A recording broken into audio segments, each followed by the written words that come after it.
Para mediar o painel, convidamos ao palco o editor-chefe de agronegócio do jornal Valor Econômico, Sr. Fernando Lopes, e o presidente do Conselho Empresarial Brasil-Tunísia e representante da União Tunisiana de Indústria, Comércio e Artesanato, o excelentíssimo senhor embaixador Hassine Bouzid.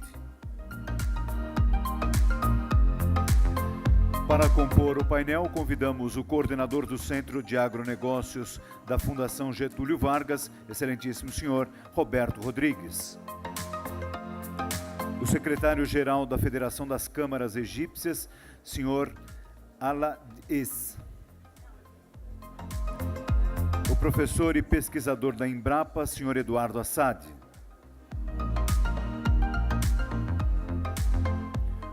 O gerente comercial para o Oriente Médio da Sohar Port and Free Zone, Oman, Sr. Anders Kron. O presidente do Porto de Itaqui, Sr. Ted Lago. O secretário-geral da União Árabe de Desenvolvimento da Indústria e embaixador do Sudão, excelentíssimo Sr. Abdelmonem Mohamed Mahmoud. E o vice-presidente de mercados da Associação Brasileira de Proteína Animal, Sr. Ricardo Santin. Bom dia a todos. Bem-vindos ao painel Segurança Alimentar e Logística, nesse fórum cujo sucesso é comprovado pela presença de todos vocês. Faremos uma conversa bastante democrática. Temos dois mediadores, que é um formato novo, bastante interessante. Mas eu queria logo começar aqui com uma pergunta para o nosso ex-ministro da Agricultura, Roberto Rodrigues, uma vida inteira dedicada ao agronegócio, hoje coordenador do Centro de Agronegócio da GV, entre outras muitas funções que ocupa, né? Ministro, qual o papel dos alimentos para o futuro dessa integração comercial Brasil-países árabes, sendo que os alimentos já são, talvez, a principal ponte desse comércio? Ok, Fernando, obrigado. Antes de mais nada, queria agradecer muito ao Michel Alabi pela oportunidade de estar aqui, num evento tão extraordinário como esse, e poder trazer alguma contribuição ao evento. O papel é central, Fernando, como todos sabemos, né? Nós mesmos ouvimos algumas exposições aqui hoje, mostrando que, no ano passado, para dar um exemplo recente, 73% do que o Brasil exportou aos países árabes veio do agronegócio, 73%. Também é um fato conhecido que a dependência dos países árabes da importação de alimentos é uma clareza, e é preciso que a gente participe desse processo. O Brasil tem hoje um papel relevante no mundo quanto à segurança alimentar, né? Eu fui agora, há 2 semanas, àquele evento do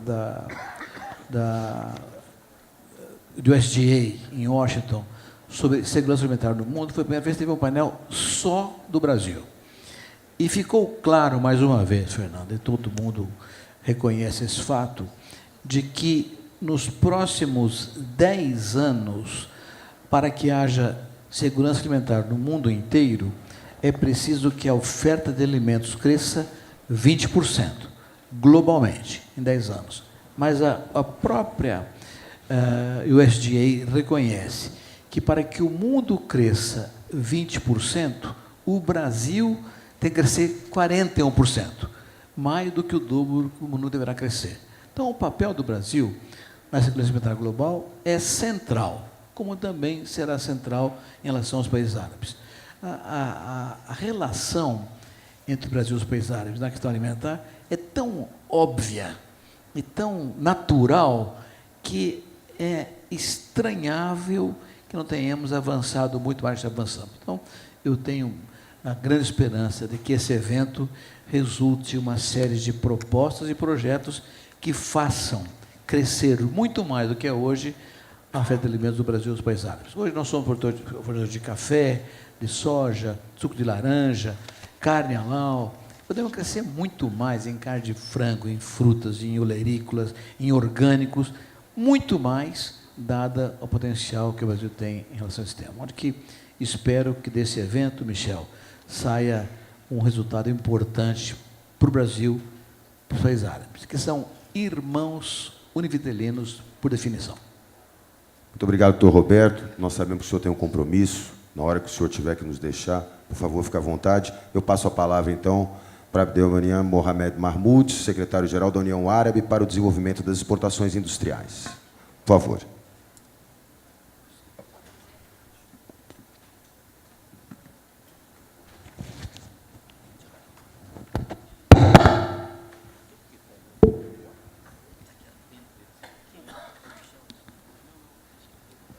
شكرا جزيلا. أنا الأمين العام للاتحاد العربي لتنمية الصادرات الصناعية، وهو اتحاد منشأ في إطار المنظمة العربية للتنمية الصناعية والتعدين، جامعة الدول العربية، ومجلس الوحدة الاقتصادية العربية. يعمل على تنويع الصادرات، تطوير التجارة البينية بين الدول العربية ودول العالم، وبين الدول العربية بعضها البعض، وأيضا على جذب الاستثمارات العربية داخل الدول العربية وللوطن للدول التي يتعاون معها الدول العربية في وارداتها، ومنها البرازيل. ويتجه الاتحاد لتفعيل ودعم علاقات التعاون الاقتصادي مع دول أمريكا اللاتينية، خاصة البرازيل، والتي تحتل المرتبة الثامنة على المستوى العالمي، وتعد من الأكبر في أمريكا اللاتينية لاستقطابها وجذبها للمستثمرين. لأن السوق المحلي كبير، غير السوق المحلي كبير، سهولة الوصول للمواد الخام، وتنوع اقتصادها وموقعها الجغرافي. وجاءت القمم العربية التي عقدت في أمريكا اللاتينية، وجاءت أولها كانت مع البرازيل في 2005 وبمشاركة جميع الدول العربية. كما كانت تتوجه كل قراراتها لبناء تعاون اقتصادي قوي من هذا التجمع، وخاصة مع البرازيل التي سارعت الركب وعملت على توطيد علاقاتها أكثر مع الدول العربية، ومساندة الغرفة التجارية العربية البرازيلية التي كان لها دور كبير في ذلك. ومؤخرا وقعت الأردن اتفاقيات تعاون لفتح آفاق جديدة مع تجمع الميركوسور، كما وقعت اتفاقية تعاون مع البرازيل خاصة في مجال الزراعة والصحة والتعليم. وانضمت مصر مؤخرا للتجمع في بداية العام 2018، وتعمل على تطوير تجارتها تبادلها التجاري مع البرازيل، وكذلك السعودية والأمارات والجزائر والكويت ولبنان والسودان. هذا واشتملت علاقات التبادل التجاري بين البرازيل والدول العربية أرقاما قياسية جديدة خاصة عام 2017 ذكرت أكثرها في هذا اللقاء. وحققت الواردات أيضا نموا كبيرا بين الدول العربية والبرازيل. وبلغت الصادرات البرازيلية السعودية ما يناهز 2 مليار و6 دولار أمريكي في العام 2017 مقارنة ب 6 و9 2016. ارتفعت صادرات البرازيل إلى الإمارات بنحو 2.5 مليار دولار أمريكي بارتفاع نسبة 12% مقارنة بعام 2016. واستوردت سلطة عمان أيضا منتجات برازيلية بقيمة 695 مليون دولار أمريكي، والبحرين 340 مليون دولار، والكويت حوالي 222 مليون دولار. وحققت الصادرات السعودية للبرازيل أيضا ارتفاع في هذه الفترة نسبة 44% في مقارنة بالعام 2016، وبلغت قيمتها حوالي 2 مليار دولار. وصادرات الأمارات أيضا بنحو 186 مليون دولار أمريكي، تليها سلطنة عمان ثم البحرين مما يقارب 94 مليون دولار أمريكي، والكويت بقيمة 135 مليار دولار على التوالي. وشملت قائمة الصادرات البرازيلية الدول العربية منتجات مختلفة، أبرزها طبعا هو المواد الغذائية اللي هي خاصة من قصب السكر والبنجر والسكر واللحوم والدواجن الطازجة والمجمدة، وأيضا صادرات واردات أخرى في من الذرة واللحوم البقر والألمنيوم والسيارات. وتضمن قائمة واردات البرازيل للدول العربية المشتقات المعدنية النفطية والزيوت المعدنية ومواد البيوتونيوم. وشهدت الصادرات البرازيلية نحو تقدما إلى 5 دول عربية خلال العام الماضي، شملت السعودية والأمارات ومصر حسب الترتيب، ثم الجزائر المرتبة الرابعة، والعراق التي بلغت قيمة صادراتها حوالي 661 مليون دولار، ثم أيضا معدل نمو 71%، لتستحوذ هذه الدول العربية الخمسة مجتمعة على أكثر من 70% من إجمالي الصادرات البرازيلية للعالم العربي. ويعد السكر واللحوم على رأس المنتجات التي صدرتها البرازيل إلى المنطقة العربية، حيث تجاوزت نسبتها 60% من إجمالي الصادرات البرازيلية إلى المنطقة خلال الفترة من يناير إلى أكتوبر من عام 2017. وصلت قيمة صادرات السكر خلال عام 2017 إلى حوالي 4 مليار دولار، مسجل ارتفاعا تجاوز نسبة 40% بالمقارنة من نفس العام من عام 2016. سجلت الصادرات البرازيل للمنطقة العربية من اللحوم بأنواعها ارتفاعا طفيفا في العام الماضي مقارنة بالعام السابق. وجاء الدجاج على رأس المنتجات الأكثر مبيعا، حيث وصلت قيمتها إلى حوالي 2 مليار وربع دولار أمريكي مقارنة ب 2.12 في العام 2016. وبالمقابل ارتفاع إجمالي الواردات البرازيلية بنسبة 9% من إجمالي الواردات كانت من 114 مليار إلى في عام 2016 إلى 125 مليار في العام 2017، استحوذت منها الدول العربية حوالي 4.4%. وضمن قائمة أبرز الدول العربية الموردة للبرازيل جاءت الجزائر في المركز الأول بحصة تقارب 40%، أي ما يعادل 2 مليار دولار، وبزيادة قدرها 31% من نفس العام مقارنة بالعام 2016. واحتلت السعودية المرتبة الثانية ثم بمليار ونصف مليار دولار، وتليها المغرب التي وصلت صادراتها إلى البرازيل حوالي 703 مليون دولار، مرتفعة من 513 مليون دولار. وجاءت مصر بالمركز الرابع ضمن أكبر الدول العربية المصدرة للبرازيل بقيمة 140 مليون دولار، صعودا من 73 مليون دولار عام 2016. وفي ظل ارتفاع نسبة الصادرات البرازيلية للعالم العربي، شهدت الصادرات العربية للبرازيل توجها مماثلا في قائمة منتجاتها، فقد شكل الوقود المعدني والأسمدة ما يقارب من 90% من نسبة الواردات البرازيلية من العالم العربي. إن الإحصائيات الحديثة الصادرة في هذا المجال جاءت تثبت النجاح الذي حققه الطرفان بفضل الالتزام المشترك والتعاون الدائم في سبيل تعزيز العلاقات التجارية بين البرازيل والعالم العربي، حيث أن النتائج الجديدة التي حققتها المبيعات سواء من أو إلى المنطقة العربية شكلت دفعة قوية باتجاه تعزيز الثقة في اقتصاد المنطقة وسياستها الجاذبة للاستثمار وبيئة الأعمال المواتية فيها. وقد استحوذت السيارات ومراكز الطائرات والتوربينات على الحصة الأكبر في قائمة المنتجات الأكثر مبيعات في المنطقة. ومن أهم الأشياء التي تدعو إلى تطوير العلاقات الاقتصادية العربية والبرازيلية توسيع نقاط التواصل من الطرفين. فإذا أردنا أن ننمي التجارة بينهما يجب علينا أن نربط خطوط الطيران والنقل البحري والخدمات اللوجستية الملازمة لذلك. ونحن في الاتحاد ندعو للقطاع الخاص في الدول العربية تطوير التعاون مع البرازيل في العديد من المجالات ذات المنفعة المشتركة التي تساهم في تطوير وتنمية التجارة بين البرازيل والبلدان العربية. لذلك فمن المهم تعزيز التجارة وتسهيل منح تأشيرات الدخول للأعمال والسياحة، ورفع مستوى التمثيل التجاري بين الدول العربية والبرازيل، وإنشاء غرف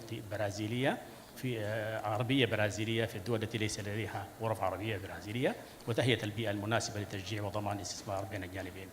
كما ندعو إلى تكثيف اللقاءات والاشتراك في المعارض والمؤتمرات والبعثات التجارية ولقاءات رجال الأعمال وتفعيل وتطوير اتفاقيات التعاون المشترك. وسنعمل في الاتحاد إن شاء الله على تنظيم مؤتمر ومعرض دوري يدعم هذه التوجهات، ونعمل على تنظيمه في القريب العاجل بالتعاون مع غرفة التجارة العربية البرازيلية والاتحاد العام لغرفة التجارة والصناعة والزراعة للبلاد العربية إن شاء الله. شكرا. Muito obrigado. Eu queria, depois dessa detalhada explanação, propor um formato um pouco diferente. Gostaria de convidar o Ted Lago, Ala Es e Anders Kron para um debate sobre logística e zonas francas. Quer dizer, estamos preparados do ponto de vista logístico para a intensificação desse comércio e qual é a importância das zonas francas para a intensificação desse comércio. Então, gostaria de deixar vocês três muito à vontade para trocar ideias sobre isso. Boa tarde a todos. Primeiramente, em meu nome, em nome do governo do Estado do Maranhão, agradecer a oportunidade de fazer parte desse evento tão importante, né, da relação comercial entre o Brasil e países árabes, né? Primeiramente, somos um porto público e movimentamos carga de 7 estados brasileiros. Nosso principal a carga do agronegócio. Movimentamos grãos, movimentamos fertilizantes, muita relação com países da Liga Árabe.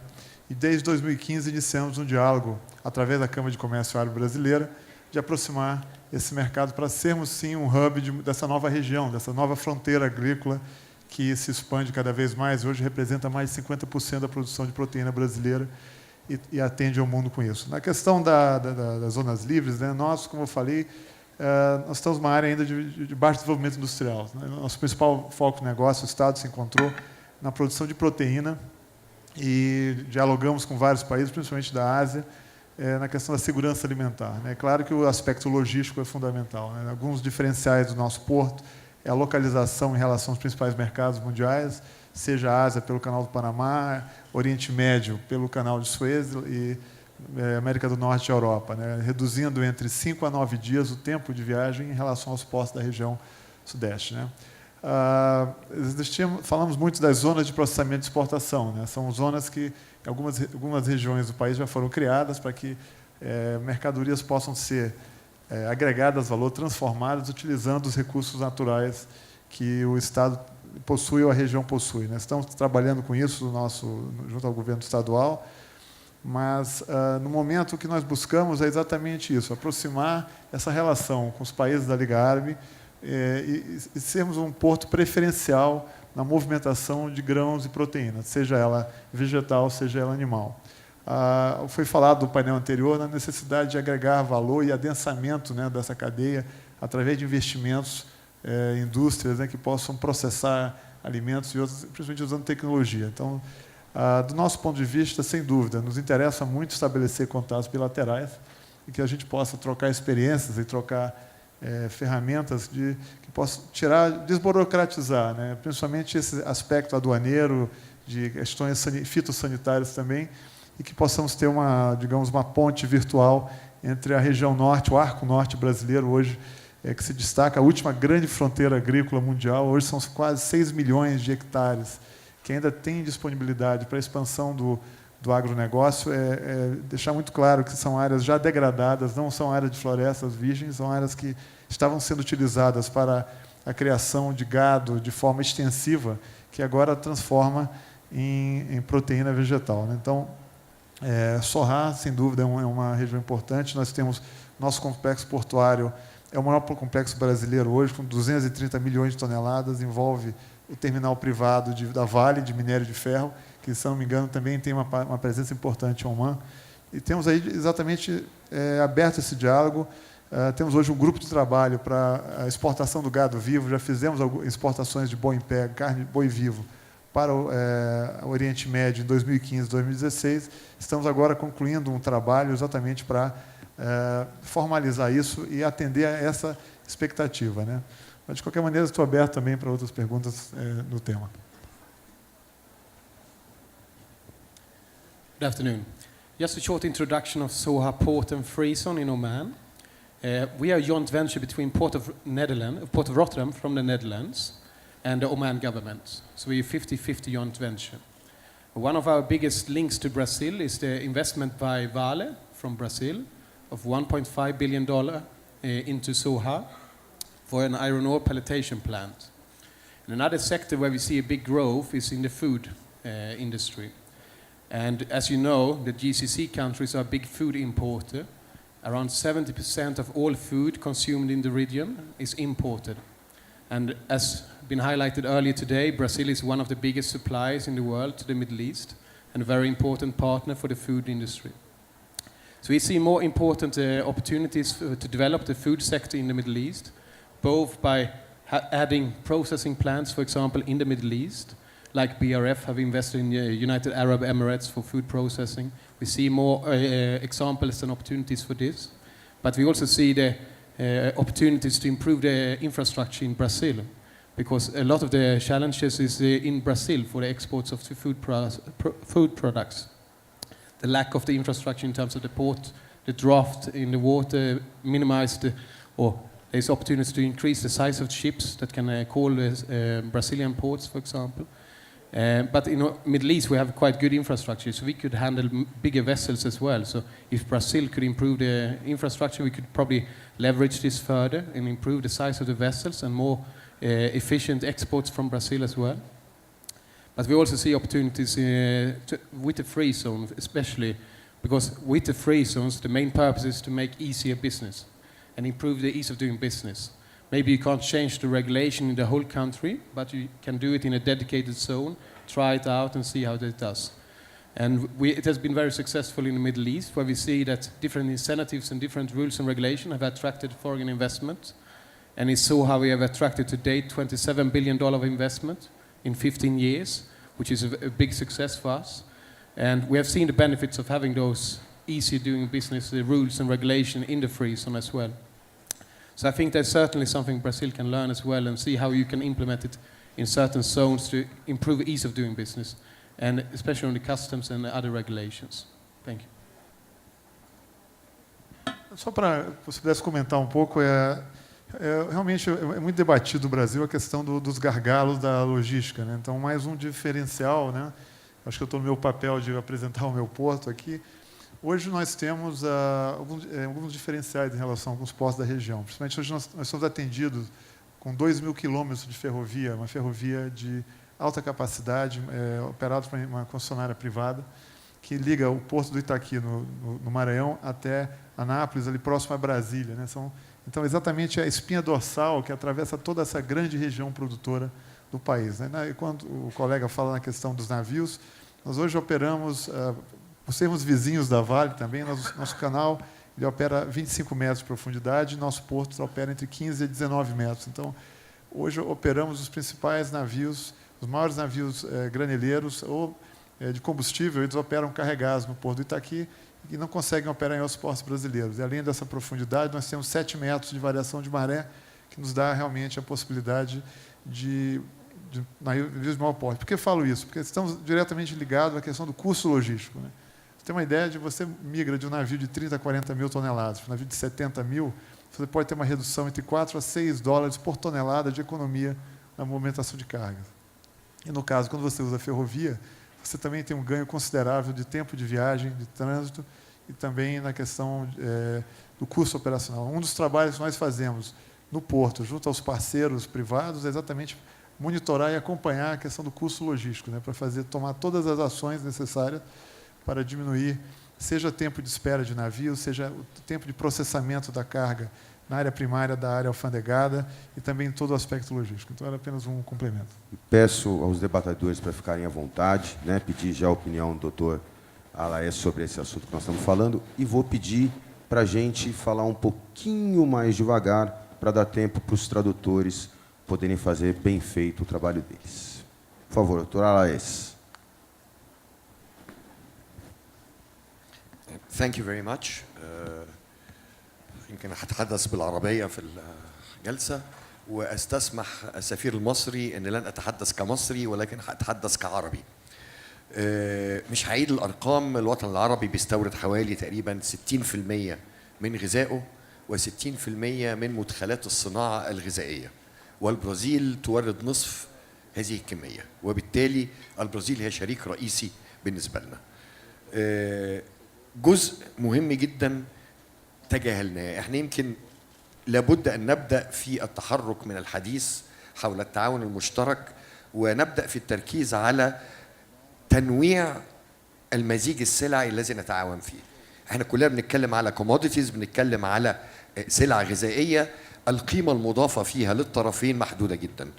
احنا يمكن لابد ان نبدا في التحدث على قيمه مضافه في التعاون، ده من خلال خدمات لوجستيه وتصنيع نهائي. السبب في ذلك مصر كمثال لدينا سوق حوالي 2.1 مليار مستهلك في مناطق تجاره حره، الاتحاد الاوروبي، الافتا، الكوميسا، الولايات المتحده الامريكيه، طبعا وبالطبع الوطن العربي من خلال اتفاقيه التجاره الحره.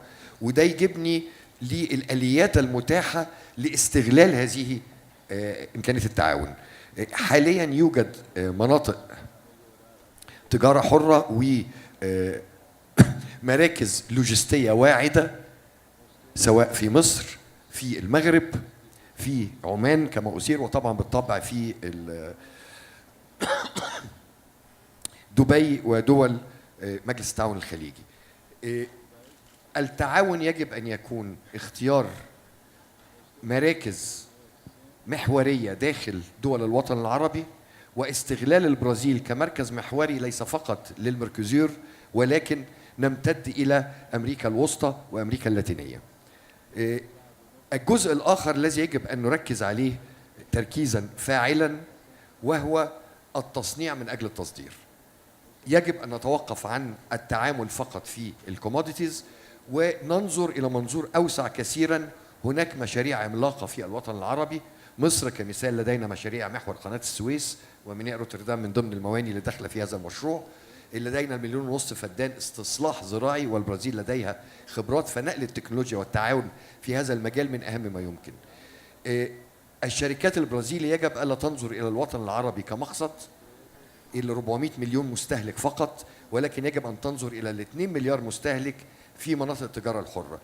وهنا يمكن اتحاد الغرف العربية من خلال 16 غرفة عربية مشتركة مثل الغرفة البرازيلية العربية اللي بتحتضننا اليوم موجودة لدعم هذا التعاون. من الممكن للشركات البرازيلية الاتصال بالغرفة العربية البرازيلية ومنها إلى أشقائهم اللي موجودين معانا النهاردة من الغرف العربية المشتركة في الاتحاد الأوروبي، في أستراليا، في دول مختلفة، واستخدام الوطن العربي كمحور لإعادة التصدير.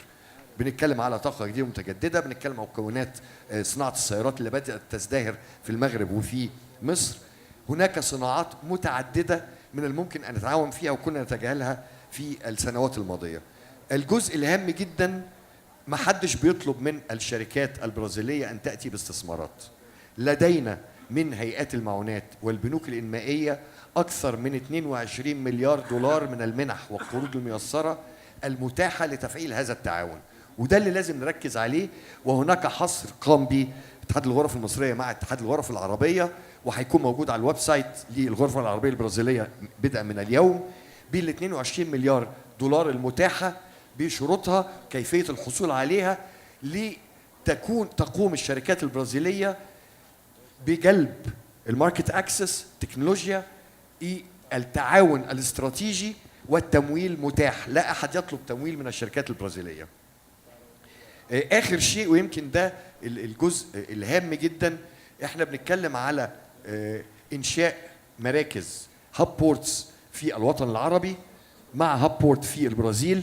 احنا إن شاء الله كمان 8 أيام معالي رئيس البرتغال قادم إلى مصر، وسيتم توقيع اتفاقية لإنشاء مركز لوجستي وميناء محوري في البرتغال ترتبط بمواني المصرية والمواني المغربية وربطها بالمواني البرازيلية لتتكامل مع ما تقوم به جامعة الدول العربية من إنهاء دراسة إنشاء خطوط ملاحية مباشرة بين مصر والمغرب والخليج العربي مع البرازيل لتنمية التعاون بين الجانبين. شكرا.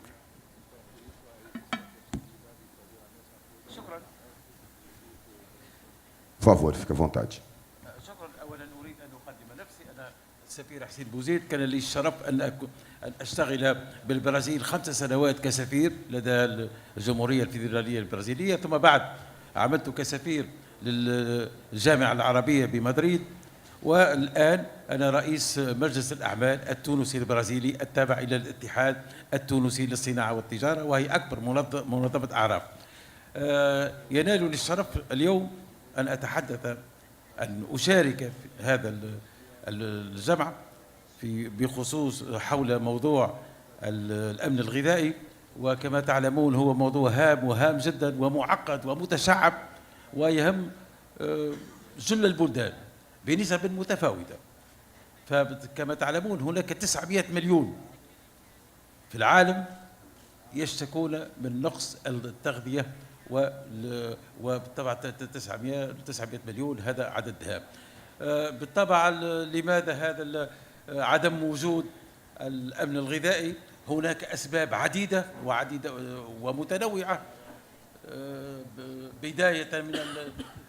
بداية من ضعف الإنتاج في عديد البلدان، وخاصة في البلدان العربية والبلدان التي تشتكي من التغير المناخي والاحتباس الحراري. أيضا هناك موضوع يفسر من السبب من أسباب عدم وجود الأمن الغذائي، هو التزايد المستمر لعدد السكان في العالم، وأيضا ارتفاع المقدرة الشرائية، فهناك زيادة في الكم وفي الكيف. كذلك من الأسباب هي مع الأسف، وهذا يرجع إلى الحكومات، هي عدم التحكم في مسالك توزيع المنتجات الزراعية. هناك في بعض الحالات هناك فائض في الإنتاج، ولكن مع الأسف المستهلك وخاصة الطبقات الفقيرة لا تتمكن من شراء حاجاتها نظرا لغلاء الأسعار، وهذا الغلاء مع الأسف لا ينتفع به الفلاح أو المزارع، بل ينتفع به الوسيط، وهذا موضوع هام وهام جدا، وموجود في جل البلدان وخاصة في البلدان العربية. كذلك هناك من الأسباب هي غياب سياسات محكمة في المجال الزراعي، ودائما اللجوء إلى الحلول السهلة وهي الاستيراد، لكن الاستيراد يصبح صعب أولا لغلاء المنتجات الزراعية، ثانيا لانعدام الموارد لدى البلدان المحتاجة، البلدان التي تعاني، وهي كما تعلمون البلدان التي تعاني هي البلدان فقيرة موجودة أساسا في إفريقيا وموجودة في آسيا. هذه البلدان هي بين نارين، أما المجاعة وما ينجر عن المجاعة من عدد أموات والانحدار في مستوى المعرفة والصحة أو التدين. وكما تعلمون بلغنا في التدين نسب ضخمة جدا، وعلينا الآن أن نفكر مليا في هذا الموضوع. هذه في نظري أهم الأسباب. لكن بعد الأسباب هناك الانعكاسات، وانعكاسات الأمن الغذائي هي انعكاسات خطيرة جدا. أذكر من بينها للذكر للحصر بعض الأسباب، بعض الانعكاسات، وهي توتر في بعض الحالات، توتر الأوضاع في البلدان، في بعض البلدان يجعل أن هذه الوضع والأسباب الموجودة والظروف القاسية التي تقاسي منها خاصة الطبقات الضعيفة مع الأسف ليست هي في بعض الحالات داخلية وناتجة عن حروب أهلية وخلافات، وأيضا عدم استقرار سياسي. ومن بين الانعكاسات، وهنا أمر بسرعة، إذا لم نتمكن من تحقيق أمن غذائي فسنولد في بلداننا شيئا من العنف، شيئا من التطرف، وأيضا في بعض الحالات شيئا من الإرهاب.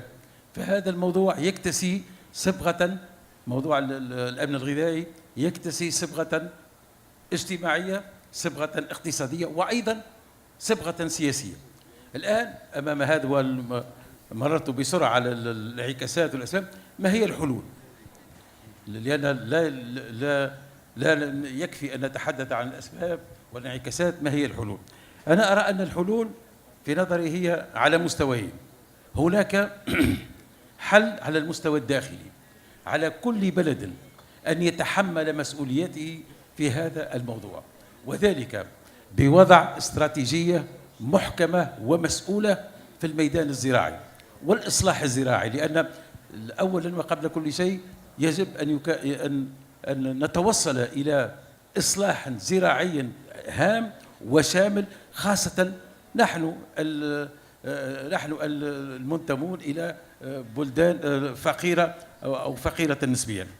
كذلك الحل آخر داخلي دائما هو التحكم في النمو الديمغرافي، لأن النمو الديمغرافي ينجر عنه زيادة في الطلب، وزيادة في الطلب ينجر عنها إما زيادة في الأسعار أو تفاقم الأمن الغذائي.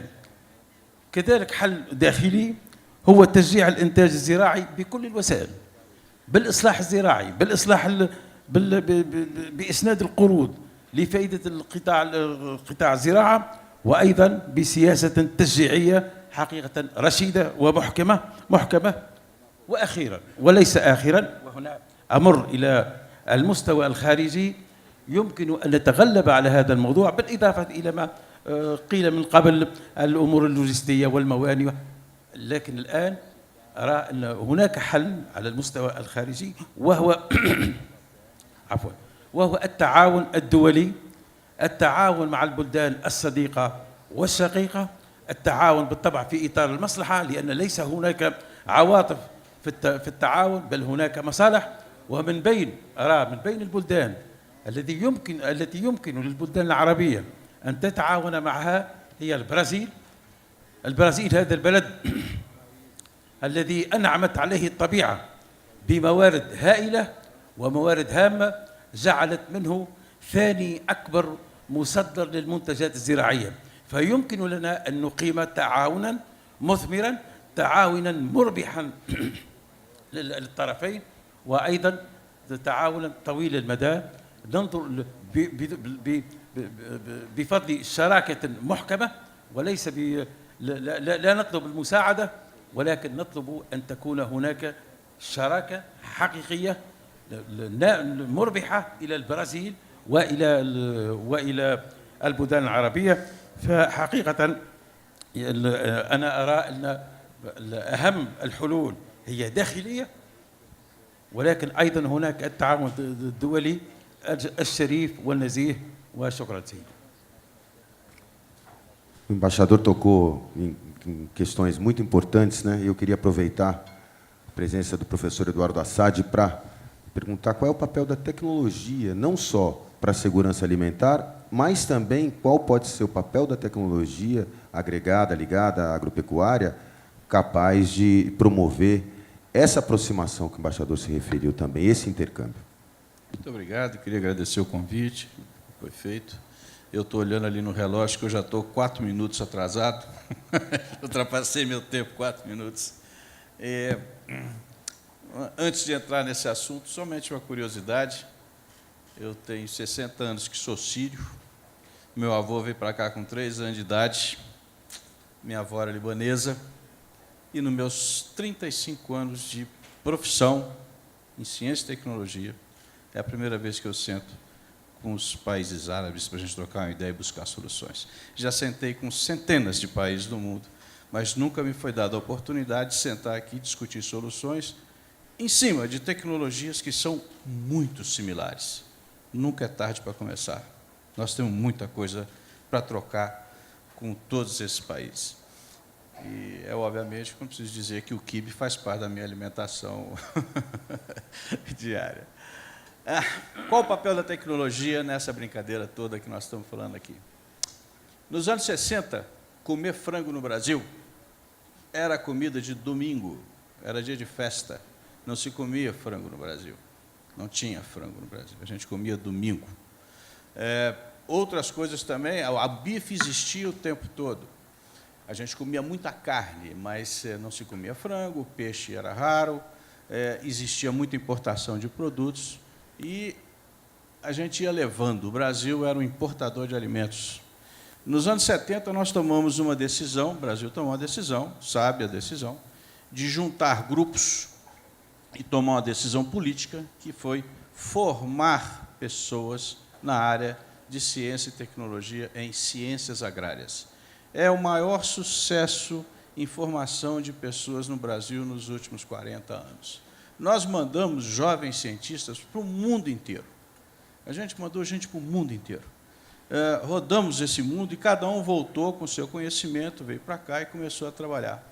Eu lembro bem, em 82, estava na França, fui visitar a Suíça, vi um milho lá, falei assim, gente, que complexo. O Brasil nunca vai ter um milho desse, nunca. O milho que eu conheço é aquele que vinha lá do interior de Minas, mirradinho e tal. Tem gente aqui de Minas que conhece, sabe o que eu estou falando. Eu falei, nós nunca vamos ter isso. Quando eu volto para o Brasil, em 87, nós lançamos o milho em cima de todo o investimento tecnológico, científico, tecnológico, biotecnologia, gente, manejo, sistema de produção, que o nosso milho era melhor que o da Suíça. Em 5 anos. Em 5 anos. Em 1980, final dos anos 80, um grupo americano veio ao Brasil e disse que nós nunca iríamos produzir soja em baixas latitudes. Nunca. O Brasil não tinha condição de fazer isso. Foi feito um esforço entre Embrapa, universidades, institutos de pesquisa estaduais, um esforço que hoje é comparado a construir um Boeing. O esforço tecnológico é equivalente à construção de um Boeing. Esse grupo se juntou, estudou, e hoje nós temos soja no hemisfério norte e no hemisfério sul, com produtividades que são similares ou, em alguns casos, maiores que as dos americanos. O que foi isso? Ciência, tecnologia, perseverança, desafios e criar pessoas capazes de entender o problema e, a partir daí, apresentar soluções. Então, começamos com o quê? Com a coisa mais simples do mundo, juntar dado. Vamos juntar dado, porque a gente não conhece o Brasil. A partir daí, transformar esses dados em informação. Transformando o dado em informação, tinha que transformar isso em conhecimento. Transformou em conhecimento, vira tecnologia. Virou tecnologia e inovação. Essa é a chave do sucesso. Foi essa a chave do sucesso. E aprendemos a buscar fora onde se conhecia, quem conhecia. E nós fomos atrás desses grupos. Hoje, eles vêm atrás da gente. O que eu acho que poderia entrar na nossa pauta, doutor Michel, eu faço aqui um desafio, coloquem os estudantes árabes aqui, venham trabalhar com a gente. Nós temos tâmara no semiárido brasileiro, veio de lá. Nós temos soluções biotecnológicas que são capazes de se adaptar à região dos países árabes. Vocês têm conhecimento científico lá suficiente para permitir que a agricultura brasileira sobreviva ao aquecimento global, coisa que nós não temos aqui, vocês têm lá. Então, é uma troca, é uma biodiversidade que a gente tem aqui com o conhecimento que vocês têm lá. Nós não fazemos isso, precisamos fazer. Então, o papel da tecnologia que foi feito no Brasil e que continua sendo feito, ele é enorme. Nós passamos pelos problemas de primeira geração, que era o quê? Produzir. Vamos produzir. Então, começamos a produzir, somos hoje o segundo maior exportador, produtor de grãos do mundo, usando um pouco as suas palavras, sem desmatar 1 hectare na Amazônia e transformando as terras que são degradadas do Cerrado, nós temos condição de ter outra agricultura brasileira, mais 400 milhões de toneladas de grão. Nós não precisamos desmatar nada, nós estamos trabalhando de maneira ambientalmente correta. O nosso produto, falou-se em selo aqui, não é difícil certificar o produto brasileiro hoje, porque nós temos uma tecnologia que é compatível com o que os mercados internacionais estão exigindo, que são as barreiras não tarifárias. Nós temos condição de fazer isso. E nós temos condição de trabalhar com os outros para mostrar como é que faz isso. Não adianta ter esse imenso conhecimento se você guarda só para si. A rua tem 2 mãos. Eu concordo com isso e defendo. Se só um ganha, ninguém ganha. Todo mundo tem que ganhar. No caso da carne, o Brasil fez avanços extraordinários. Nos anos 60, você abatia um boi com 10 anos. Depois esse boi foi caindo para 6, foi melhorando a tecnologia, a genética. 6 anos, 5 anos, 4 anos. Hoje a gente abate boi com 18 meses. A gente consegue ter 20 arrobas com 18 meses. E esse boi, que a gente consegue fazer isso, ele tolera temperaturas superiores a 2 graus. Ele já está cumprindo um acordo de Paris. Coisas interessantes. Mas isso é o quê? É um esforço tecnológico. E ele vem de onde? Ele vem uma parte da África e outra parte vem das ilhas do Caribe. Será que não vai dar certo lá nos países árabes? Olha que riqueza de informações que nós temos para fazer, para trocar. Então, eu não tenho dúvida nenhuma, todo esse esforço brasileiro de chegar onde chegou foi porque investiu em ciência e tecnologia. Houve uma parcela forte do empreendedorismo brasileiro também, que começou a acreditar na gente, não se acreditava, começou a acreditar na gente, apostou e parou com aquela ideia de que o que é bom eu compro fora. E começou a comprar dentro, porque o que é bom está aqui dentro. Tem muita coisa boa aqui dentro. E eu acho que esse tipo de experiência, que já dura 40 anos, esse tipo de experiência a gente pode passar para vocês, fazendo acordos muito claros. E não precisa ser muito complicado, não. As coisas simples são as que funcionam melhor. Se a gente conseguir fazer isso, eu tenho certeza que haverá um ganho muito grande de acordos comerciais e saltos qualitativos no que diz respeito à ciência, tecnologia e comércio entre o Brasil e os países árabes. Muito obrigado. E para encerrar esse painel, né, doutor Ricardo Santinho, eu acho que o comércio de carne de frango, por exemplo, é um exemplo muito bacana de como a gente consegue agregar valor, né, a esse intercâmbio. Bem, obrigado, Fernando. Obrigado à plateia. Vou ser mais rápido, porque eu sou o último do atraso, né, professor?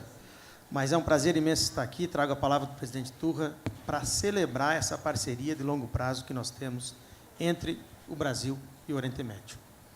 Eu quero começar invertendo, Fernando, da minha última fala nessa intervenção, ou seja, a solução para construir um futuro com estabilidade e um futuro melhor é no border for foods. Não pode ter fronteira para alimentos.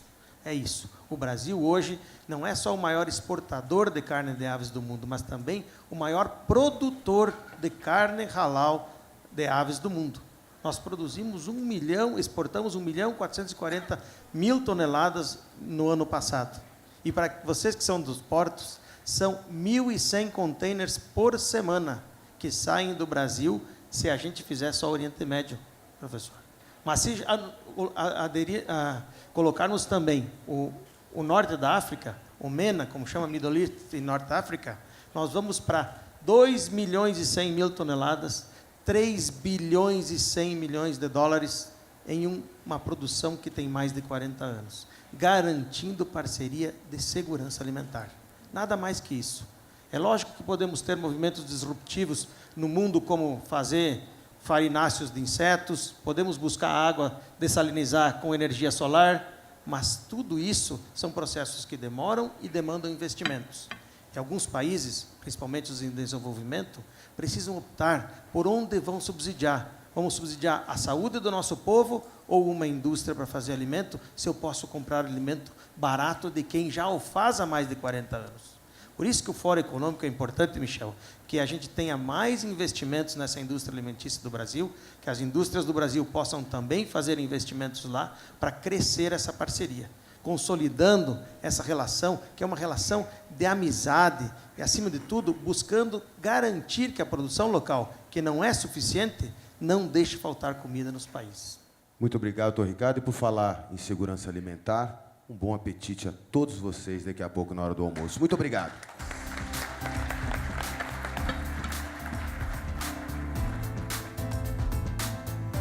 Com o intuito de promover e fortalecer a relação comercial e cultural entre os países da Liga Árabe e o Brasil, encontra-se posicionado no foyer deste salão, no estande da Câmara de Comércio Árabe Brasileira, um painel símbolo de união e de manifestação de pensamentos entre os países envolvidos. No estande também serão encontrados post-its de várias cores, simbolizando as diferenças de culturas, onde poderão ser inseridas palavras que traduzam o que é a união para você. Todos estão convidados a participar e a deixar as suas reflexões. Todos estão convidados a partir de agora para o almoço que será servido na sala ao lado, no oferecimento da Câmara de Comércio Árabe Brasileira e da Dubai Exports. A diretoria da Câmara de Comércio Árabe Brasileira novamente destaca a presença e o pronunciamento na tarde de hoje do excelentíssimo senhor Michel Temer, presidente da República do Brasil. Nos reencontramos aqui pontualmente às 14 horas. Obrigado e até já.